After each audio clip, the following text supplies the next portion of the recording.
with a wall, you hate Jesus. A time in which we celebrate the birth of Jesus Christ, a Jesus Christ who had to flee for his life with Mary and Joseph. Thank God there wasn't a wall that stopped him from seeking refuge in Egypt. Thank God that wall wasn't there. Kristen Fisher is a Fox News Washington correspondent. She is on this story. She joins us tonight for an update. Kristen? Hey, Tucker. Well, with just 4 hours to go, there is still no deal, and the House has already voted to adjourn until noon tomorrow. So it is now almost certain that the government will indeed partially shut down at midnight. Now, with that said, behind the scenes, negotiations are still ongoing. Vice President Mike Pence is still on Capitol Hill, where he's been for several hours now trying to work out a deal with Democrats. He cast the tie-breaking vote to keep a bill alive that would provide billions in funding for the wall. But the Senate did not take up the bill because they said that there was almost no chance that it would pass. Instead, the Senate has decided to not vote until an agreement has been reached between the president and the leaders of the House and Senate.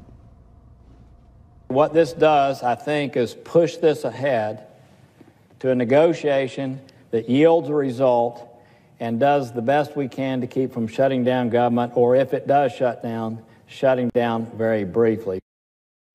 So the question now is, who will blink? President Trump, who's promised this wall to his base, or Democrats who are just days away from gaining control of the House? His wall does not have 60 votes here in the Senate, let alone 50 votes. That much is now clear.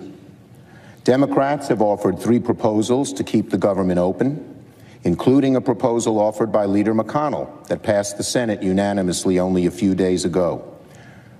We are willing to continue discussions on those proposals.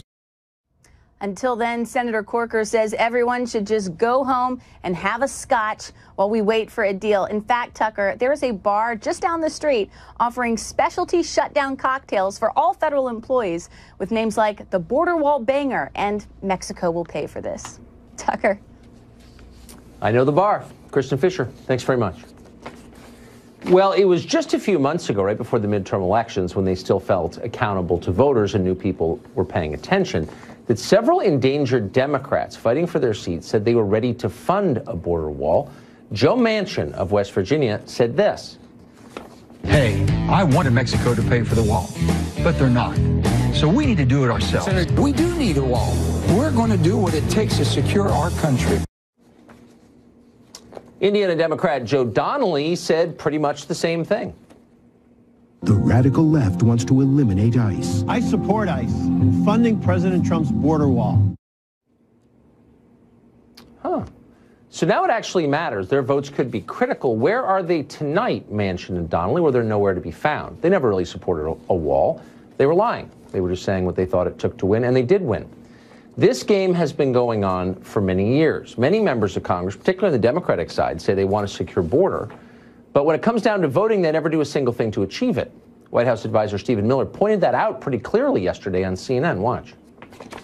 The Democrats all say they support border security. But like what? Where they, don't, well, where with they all due disagree respect, with you they is voted building a against wall. Kate's law. They voted against ending sanctuary cities. They voted against deporting MS-13 gang members. They voted against deporting violent criminals. They voted time and time again against a physical border wall to stop illegal entry. I mean, where is the evidence that you keep asserting they're for border security? They haven't been. They oppose closing loopholes for asylum that flood our system with meritless claims. I want to move on to another sensitive issue. They oppose ending catch and release. I want to move on to another issue, of course. Chris Hahn is a radio host. He's a former aide to Senator Chuck Schumer, frequent guest on this show. He joins us tonight. Chris, what about, I mean, this wasn't 30 years ago. This was like 2 months ago that Joe Manchin and Joe Donnelly were both saying explicitly in ads, I'm for funding Trump's border wall. Where are they tonight? Well, I mean, that would be one vote of the 8 or so Democrats that they would need. I don't think Joe Donnelly would do anything for President Trump after the way he treated him in Indiana during this election. So I would kiss that vote goodbye. No, I'm not talking about. It's not about in 2 weeks anyway. Okay, but it's not about Trump. I mean, he said he was for the wall along the border. So if you thought that was important for America, why wouldn't you support it tonight when it matters? Well, maybe he came to his senses and said, we don't need this old technology to secure our border.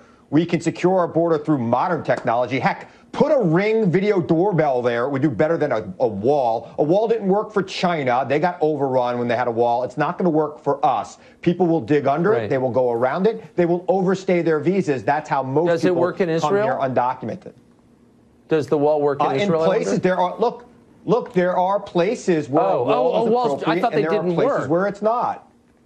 Oh, okay. There turns out walls trying to get into the United States. Look, I'm a man of moderate intellectual means here. Literally 30 seconds ago, you told me walls don't work. It's medieval. People dig under them. And I said, what about Israel, which obviously nobody wants to criticize? And you said, well, actually, it kind of does work. So the question is, does a wall work or does it not work?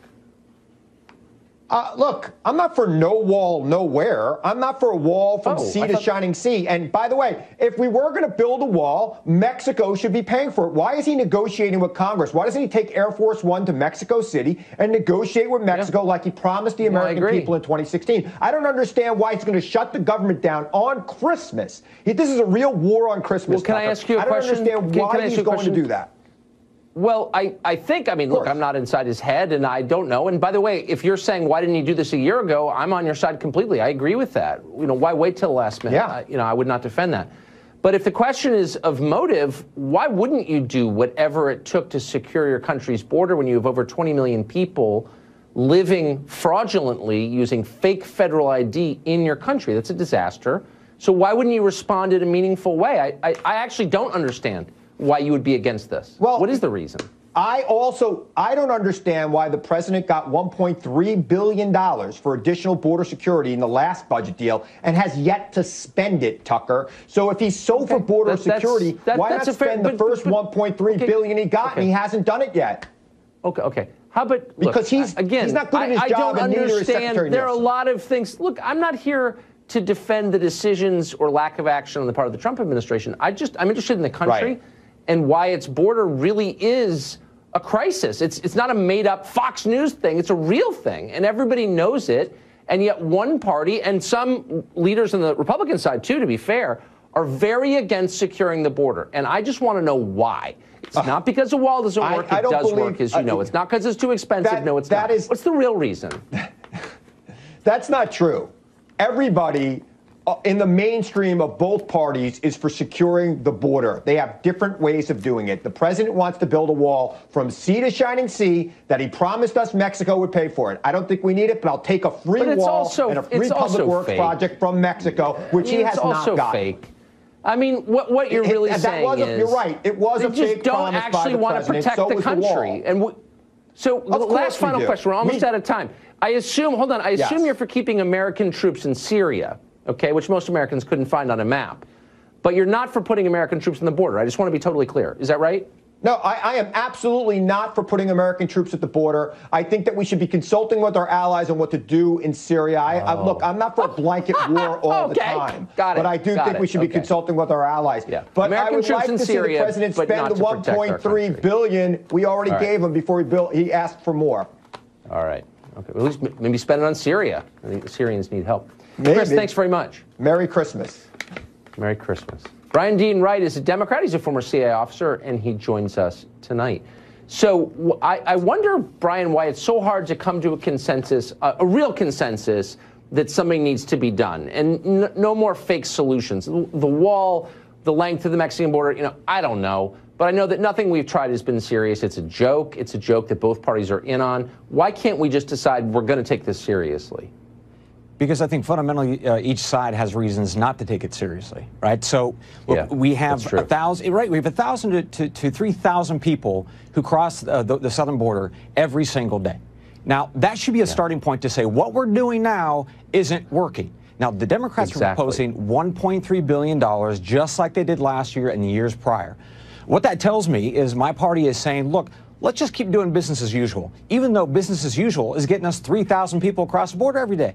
Now, that's just crazy. Now, everybody watching this program, and most reasonable people will say, why are we doubling down on stupid? Why are we doubling down on broken? That doesn't make any sense. Yeah. So do you find it interesting that there really is a bipartisan consensus in Washington that we're not allowed morally to do anything about people streaming across our border. Like that somehow it's wrong. It's against what Jesus would do to protect our own country. Where does that impulse come from? Well, I think it's something that I have in my heart, which is that I can love Jesus and love the law and love the border. And I don't think that those two things are a disconnect. They sure shouldn't be. Right. So why are people using those kinds of talking points? Look, it's about inflaming passions so that we don't focus on facts. Right. Because if we talk about America is Nazi Germany and we talk about that Trump is Hitler, then we don't really focus on the fundamentals, which is we've got a lot of people coming across the border, most of whom do not speak English, most of whom do not have a high school education, who will be a net drain on the economy. That is a tough series of facts for anybody to have to deal with and to acknowledge and to be honest about. That's especially true for the Democratic Party, which, let's be very, very clear here, in the past 5 years, we've gone from being pretty normal about most border solutions to being absolutely crazy, where we have people in our party who openly advocate for open borders. So at the end of the day, it is hard for me to look in the mirror and embrace my Democratic Party, knowing full well that most of, or at least the progressive base, we don't want solutions. We just want continued chaos. I feel the same way. Brian Dean Wright, thanks a lot for coming on tonight. Good to talk to you. Sir. You bet. Well, our ruling class has made it crystal clear in the last 24 hours that only one approach to foreign policy is acceptable: permanent, unending war. And if you're against it, you work for Putin. That's next as our Inside the Issues special continues. Plus, we'll obviously monitor the issue of the wall and a possible government shutdown. That's just hours from now, and we are on that story. We'll be right back.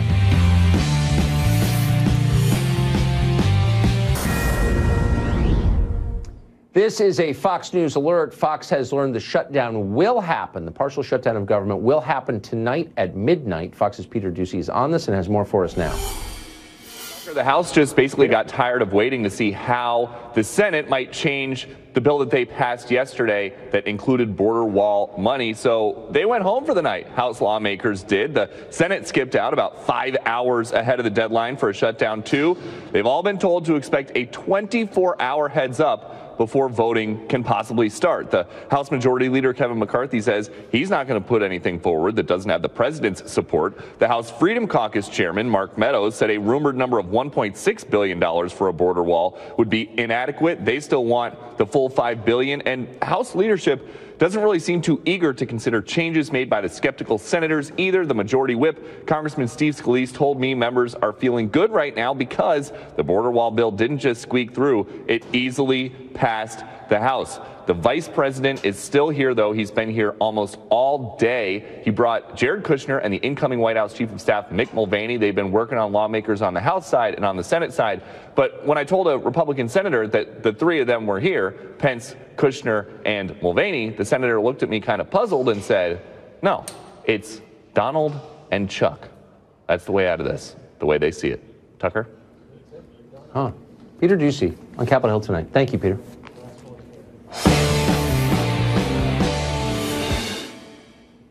We're going to continue now with tonight's special Inside the Issues. This week, the president announced the withdrawal of American troops from Syria, about 2,000 of them. The move shocked and horrified pretty much everybody in permanent Washington. The city seems stunned by the news. It's hard to see why, though. American forces went to Syria to contain the Islamic State. They succeeded, thankfully. Trump is bringing them home, just as he pledged to. Naturally, the neocons were apoplectic. I am shocked by this. I think this is a decision that is against sound military advice. What you have done, in my view, is set us back. We're not the policemen of the world. I understand that. But we are the glue that holds this world together. So this decision is a disaster on multiple fronts, and I hope it can be changed. So unless Americans continue to finance and die in pointless Middle Eastern conflicts, the world will collapse. That's the core tenet of neoconservative theology. No surprise there. At least they're consistent.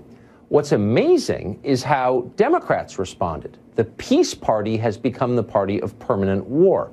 Pulling American forces out of a distant country after they've completed their mission, that's criminal negligence, they're telling us. Well, there's so many foolish things this man has done, but this ranks pretty high. A decision that is dangerous. and a decision that is a Christmas present to Vladimir Putin. Giving a huge Christmas present to Putin and to Iran. I couldn't disagree more with this decision. It's a terrible decision. I think this will be considered one of the worst foreign policy blunders of this century. So they're very upset. But nobody bothered to explain why it's so awful that we won't have thousands of Americans stationed in the worst country in the world. They didn't need to explain, really, because everyone in Washington is on the same page on this question. They all agree that conflict is better than peace, always and everywhere, but especially in places where it can't possibly help the United States. Troops in Syria, good. Troops on the U.S. border, bad. The lie they tell themselves is that we're in control of the world, that it's even possible to control the world. A few troops here, a bombing campaign there, and we can decide the course of global events. But of course we can't. The outcome of any conflict can never be known. Unintended consequences are the rule. But our rulers can't admit that because they'd have to admit they're not God. If you're wondering why our ruling class pushes for war as fanatically as it does for abortion, that's why. Killing gives them the illusion of control and makes them feel powerful. Here, for example, was the reaction 2 years ago when the administration lobbed cruise missiles into Syria for no comprehensible reason. The media loved it. Look at how pretty the bombs are. We see these beautiful pictures at night from the decks of these two U.S. Navy vessels in the eastern Mediterranean. I am tempted to quote the great Leonard Cohen, "I'm guided by the beauty of our weapons." And they are beautiful pictures of fearsome armaments making what is for them a brief flight over to this airfield. What did they hit? Oh, it's beautiful, those high explosives wrapped in steel. There's just something about a 1,000-pound armor-piercing warhead that's balm for the soul, like a sunrise or first love. You don't need to be Sigmund Freud to catch the creepy, erotic undertones here. It's war porn. Little boys love it, so do news anchors and TV strategists. But what about the rest of us? Do we get a say in any of this? Is there a large group of Americans clamoring for more fruitless wars in the Middle East? Probably not. On the other hand, they don't care what you think. You assume this was democracy? You thought we had civilian control of the military? What are you, a Russian agent? Unelected generals and think tank staffers make those decisions, and any president who stands in their way must be removed. We're not overstating this. They're actually saying that out loud in Washington today. Rescuing Americans from somebody else's civil war is now grounds for impeachment, if not a military coup. In fact, it's treason. President Trump kowtowing to Vladimir Putin. It could not get better for Putin today. Now he's turned Syria over to the Russians. To the Russians? To the Russians. To the Iranians? Right. And to ISIS. This is a Christmas gift to America's enemies. This will help ISIS, this will help Russia, this will help Iran. At the very worst moment, we have given up our leverage and basically handed it to Russia. I don't know what he's getting Melania for Christmas, but I know what he gave Vladimir Putin for Christmas. Lifting sanctions on that Russian company and leaving Syria. That is a gift to Vladimir Putin. It's really hard to know how to respond to all of that. Obviously, it's terrifying that people this stupid have influence over our country. It's the policy equivalent of drunk driving. Take the wheel from them before they crash. Oops, they already have crashed. But keep in mind that just weeks ago, these very same morons were calling Trump a puppet of Saudi Arabia. But wait, Saudi Arabia wants the U.S. to stay in Syria. Does that make sense? No. And so after a while, you start to suspect that Trump's real crime isn't being a puppet of the Saudis or Putin. It's refusing to be a puppet of permanent Washington. That's what they really hate. Douglas McGregor has been around all of this for a very long time. He's a retired U.S. Army colonel. He's the author of the book Margin of Victory, and he joins us tonight. So, Colonel, I consider you a trustworthy source of information on these questions. Do you think it's an impeachable offense to withdraw our troops from Syria? Well, of course not. That's ridiculous nonsense.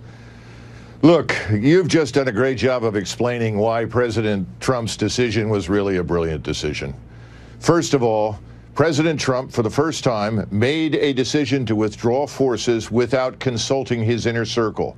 By the way, this is the same inner circle that has sabotaged every policy action that President Trump has tried to initiate, has obstructed the American First agenda from day one.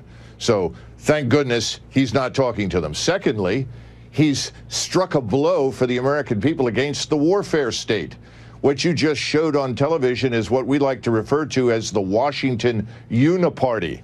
These are the people on your famous ship that's sinking right now. These are the individuals, lobbyists, legislators, retired senior officers, media. These are the individuals that want to cultivate conflict and keep forces mired everywhere, but as you say, leave our southern border, our borders, our territorial waters effectively open. So Donald Trump has done a great service because he's brought all of this out into the open. And he needs to remember something. When Richard Nixon did something similar and ended the Vietnam War and pulled our troops out under the best circumstances that he could get, he was not only reelected, when he went to his inauguration, he had a 68% approval rating. That's where Donald Trump is headed with the American people. Forget the people in Washington and the people that you just showed on the television. Two quick questions. I noticed in all the coverage in the last 2 days, no one has made an explicit case for what the point of staying in Syria would be. I mean, they make these sort of broad claims, we can't help Putin or the Iranians, but no one ever gets up and says, okay, we're going to be there for 6 years, we're going to achieve these 3 things. Is there a case for it? No, absolutely not. In fact, the good news is that the Russians, the Iranians, the Syrian government will do a very fine job of absolutely annihilating what remains of ISIS. The other point is that we were in a position in northern Syria where we were extremely vulnerable. Remember, we always had light troops there. They were always under threat of attack. We were waiting for another Beirut bombing to occur between the Turks, the Iranians, the Kurds, and so forth. And by the way, the Israelis, if they want to go in there and attack anything that they think is a danger to their security, they can do so. They're free to do so. We're out of the way. Yeah. Amen. And last question, and I don't want to be too cynical, and I'm not a conspiracy nut. I take things at face value. But would it shock you if in the next couple of weeks or months, Assad used chemical weapons against his people once more, and lo and behold, we can't leave Syria? Would that surprise you? Well, look, let's hope that President Trump has learned from previous experience, and we don't have to go down that road again. The good news is that he's got some momentum now. He can make profound change. He can get rid of all of these people in the White House and the Department of Defense who are against him and against his policies. He needs to seize this opportunity and do precisely that. Very smart. Colonel McGregor, thank you very much for coming on tonight. It's great to see you. Great to see you. Thanks. Merry Christmas. Merry Christmas. America is, by some measure, the richest country in the world, but for a lot of people, life seems to be getting measurably worse by lots of different metrics. It's ignored. We don't want to ignore it. We want to ask why it's happening. And we have a really interesting segment on that after the break. Plus, we'll keep you updated, of course, on the battle over the border wall in Congress and the government shutdown apparently on the way. We'll be right back.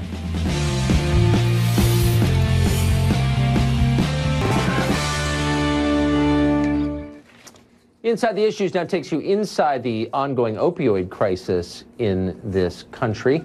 We've had an ongoing investigation into it for over a year called Drugged. And as you know, America is one of the richest countries on the planet. But for ordinary people, life appears to be getting worse in a lot of ways. In 2017, life expectancy in the United States dropped for the 3rd year in a row. And that was driven by a record number of drug ODs and, of course, a surge in suicide, now one of the leading causes of death. It's despair that is killing Americans. But what's driving that? Johan Hari is one of the smartest people we've talked to on the show. He's the author of the books Chasing the Scream and Lost Connections. We recently talked to him about what is making Americans so sad. And here's what he said.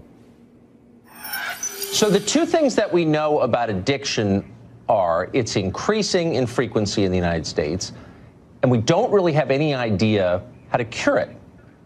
You have an unusual and maybe true understanding of what causes addiction. Tell us how we're wrong in our assumptions about it. Yeah, this was a very personal question for me. One of my earliest memories is of trying to wake up one of my relatives and not being able to, and I didn't understand why then because I was so small, but as I got older I realized we had drug addiction in my family.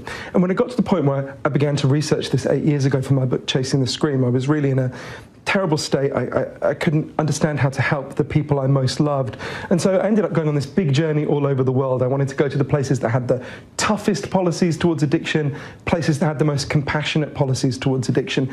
And I learned many things, but I think the most important thing I learned is that actually I'd profoundly misunderstood what addiction actually is. And I think actually we're misunderstanding it now in the United States in ways that's disastrous.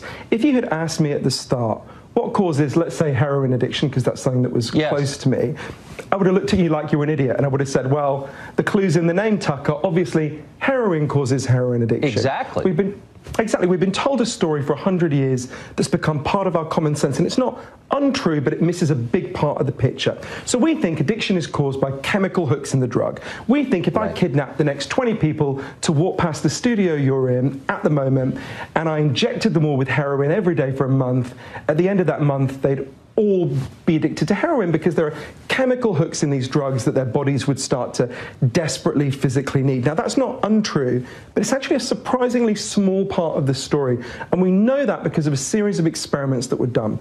So this story we know that drugs are caused by the chemical hooks. Drug addiction is caused by the chemical hooks. It comes from a series of experiments that were done earlier in the 20th century. They're really simple experiments. Your viewers could try them at home if they feel a little bit sadistic today. You take a rat, you put it in a cage, and you give it 2 water bottles. One is just water, and the other is water laced with either heroin or cocaine. If you do that, the rat will almost always prefer the drugged water and almost always kill itself quite quickly, right? So there's our story, makes perfect sense. Of course, the rat hitting the cocaine bar, a very famous experiment. Exactly. But in the 1970s, an amazing professor I got to know well, who's based in Vancouver, called Bruce Alexander, looked at these experiments and said, well, hang on a minute. We put the rat alone in an empty cage where it's got nothing that makes life meaningful for rats. All it's got is the drugs. What would happen if we did this differently? So he built a cage that he called Rat Park, which is basically like heaven for rats. They've got loads of friends, they can have loads of sex, they've got loads of cheese, they've got loads of coloured balls. They've got everything that makes life meaningful for rats. And they've got both the water bottles, the normal water and the drug water, and of course they try both. This is the fascinating thing. In Rat Park, when their deeper needs are met, they don't like the drugs. They hardly ever use them. None of them ever use it compulsively. None of them overdose. So you go from 100% compulsive use and overdose when they don't have the things that make life meaningful to none when they do. What this tells us, and there's loads of human examples I'm sure we'll get to, is the opposite of addiction is not sobriety. The opposite of addiction is connection. The opposite of addiction is having your deeper needs as a human being met. And it helps us to understand why we're seeing such a rising and catastrophic addiction crisis in the United States at the moment. We've built a society that is not meeting people's deepest needs as human beings. Amazing. A country that really loved its people would be having this conversation, I think, a lot. And that's why I'm grateful to you, Johan, for thinking deeply about something that most people just don't think about at all. And I think you're so right that what we have to look at is we've just got to be honest about this. If the war on drugs was going to work, when it comes to reducing addiction, it would have worked by now. The United States has spent $1 trillion on this. We've done it for 100 years. We've killed hundreds of thousands of people. And at the end of all that, we can't even keep drugs out of our prisons where we pay someone to walk around the perimeter the whole time. We have to stop copying the places that have failed and start copying the places that succeeded. And everywhere that has succeeded, whether it's Switzerland, which has reduced its heroin overdose deaths to virtually nothing, we're having a terrible crisis, I explain in Chasing the Scream how, all the models have been based, all the places that succeeded have had strategies based on love and compassion. And I know how hard that is, because I think one of the reasons why the debate about addiction and the war on drugs is so charged is because it runs through the hearts of all of us. When I look at the people I love who have addiction problems, you know, there's a big part of me that's really angry and that thinks somebody should just stop you. But then there's another part of me that thinks, okay, we've tried that way. And there are models based on love and compassion, which are hard to follow, right? It's hard to keep loving someone who's in a state of terrible addiction. And I find it really challenging, even after everything I've learned and everything that I'm talking about. But that is the only method that works. If the opposite of addiction is connection, the solution is deep reconnection. And I've been to the places that have done that. And many people in the United States who are trying that, who I write about in Chasing the Scream. Yes. We can do this, we must do this. If we carry on doing what we're doing now, we will carry on with the horrific outcomes that we're getting. Amen. You've won me over. Johan Hari, thank you very much for this. No, I mean it. Thank you. Thank you, Tucker. I really appreciate it. A lot of stuff is happening in this country. Too rarely do we ask, why is it happening? Hence this special Inside the Issues. It continues in just a minute. with a look at one of America's most embattled rights, the right to keep and bear arms. After the break.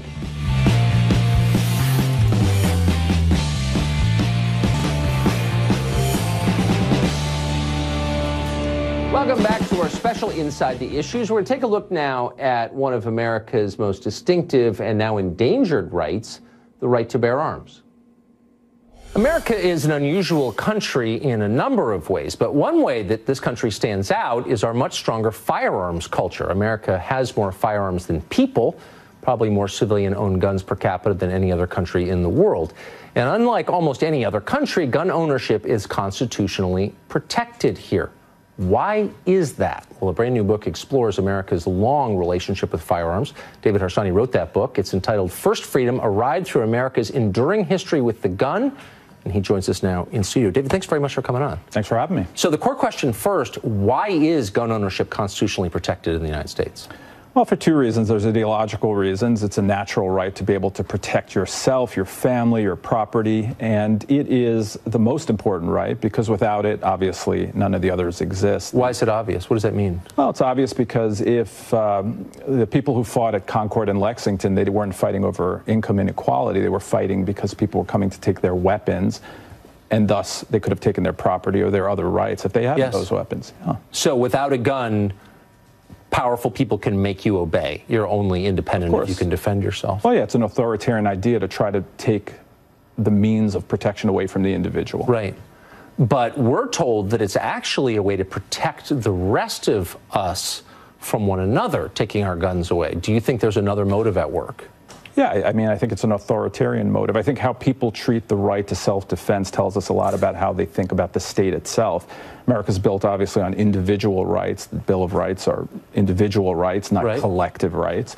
And so that goes for guns, of course, as it does for free speech and everything else. So I think those people, yeah, I don't think they respect any of the rights in the Bill of Rights, actually. Huh. So the instinct to take people's guns away is much bigger, you're arguing, than just the desire to protect them. Well, from law-abiding citizens, obviously, you know, there are people who break those laws, and most of the laws that come in, you know, they're being pushed in California and elsewhere right now, and nationally when Obama was president, is a collective punishment for the people who already break laws that exist. They don't really bring down gun crime in any way. So the implication of a lot of the arguments you hear is that America has more mass shootings because there are more guns. Do we have more guns per capita than we once had? It's hard to quantify per capita, but obviously there was a huge, in the 90s, there was a big dip in crime. For the next 25 years, there was a big dip in crime, but yet gun ownership spiked at the same time. So we don't, you know, obviously there are many factors in play when you're talking about that, but certainly you can't blame, you know, if more people have guns, there should be more crime if that theory held. So it's not true that the more guns a community holds, the more violent crime. I mean, there's not, you know, you look at Chicago or Washington, D.C. and compare it to a town in Texas where everyone has a gun. I mean, it's pretty clear that that's not the case. So what would the case, I mean, I think your book is pro-Second Amendment. What would the case be that you would make to someone who does not own a gun but is sort of on the fence on that question? Well, I think there's the book's about the culture of guns, which is more than just an ideological question. It's embedded in the culture of America, in the way we do commerce, in the way we tame the West, and many other ways. It was part of the DNA of our nation. So that's the first thing, and I think that's why many Americans feel about guns the way they do, which is very unique compared to any other nation. But to change someone's mind, I guess you have to, you know, about guns themselves and ownership of guns, you have to explain to them how guns help them protect their property and their family and their rights. And that, even if all the laws they wanted were passed, there would still be gun violence. In fact, we don't know that there would be any less gun violence than we have today. But what we do know is that you would be less able to protect yourself from the state or from other individuals who want to hurt you. So really quickly, you said the history and the premise of your book is that the history of the gun is embedded in the history of this country. That's widely acknowledged, but often derided as a bad thing. The cowboy culture is the problem. You think that's true? No, I mean, but there's a huge revisionist effort to make it seem as if guns weren't as important in our history as it were, because that ties into the politics of today. And you know, there have been books, there are books even now coming out where historians make the case that guns weren't important in American life, that it was a collective right, never thought of as an individual right. And hopefully in my book I dispel that notion and debunk it. I think this is really at the center of a lot of our debates, even when it's not mentioned. And I'm grateful that you wrote this book. Thanks for having me, and thank you. Of course.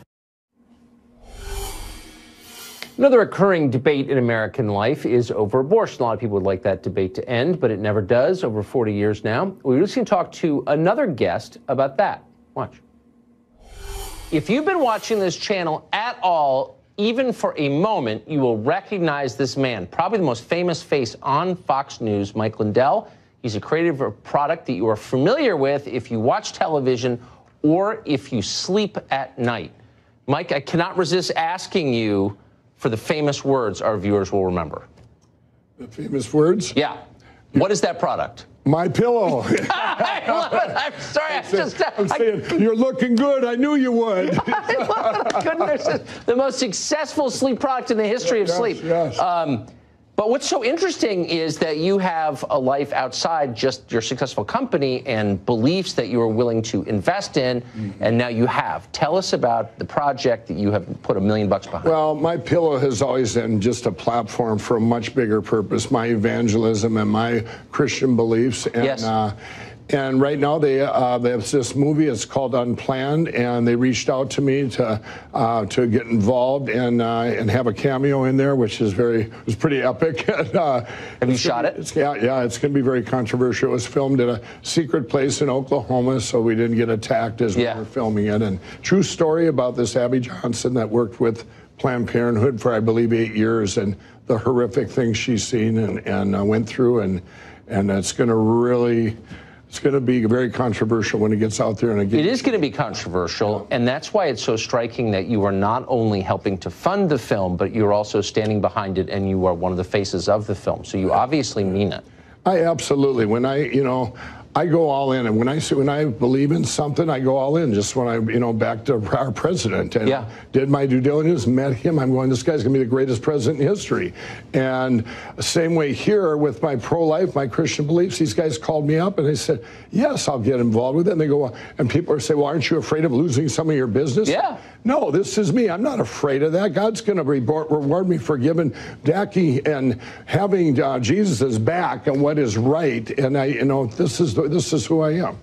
So. Interesting. So obviously you don't have shareholders or a skittish board who's worried about controversy. I have shareholders, but they, it's family, friends. They just trust me, and they trust God. We've always believed that, we pray about it, and what's right is right, and we do it, and we were rewarded for it. So the movie's about what Planned Parenthood is really about. Yeah, it's a true story. She was in Planned Parenthood, and she got out of it when she finally seen what was going on, and it's based on a book called Unplanned, and it's going to be it's out, I think, March 22nd of 2019. And they called me up to do this scene, and I had to run a bulldozer and to bring down this sign, and first they were bringing in an extra. I said, no, I'm not having an extra. I'm not going to go on Fox News or Fox here and say, I had to bring in a stunt double, to run a bulldozer. So I did it myself. It was very fun. It was 400 extras, and the sun was going down. We only had one shot at it.